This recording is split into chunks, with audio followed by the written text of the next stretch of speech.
John, can you tell me what you were experiencing with your hearing loss? Well, first of all, I couldn't distinguish from one person talking and another person talking.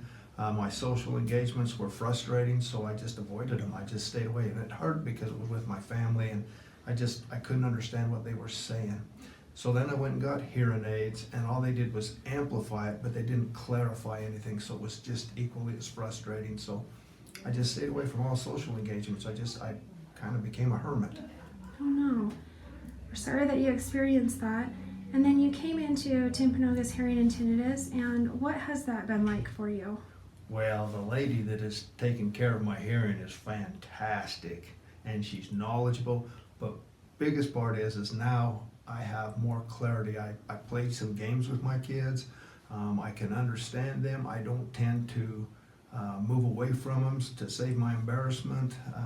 I hear a lot clearer. It's not amplified, it's clarified. That's awesome. And if you could talk to anyone out there who is experiencing hearing loss and is on the fence about getting checked out or not wanting to, what would your advice to them be? Come visit the lady that's helping me. She's awesome, and she can fix you. All right. Well, thank you so much, John.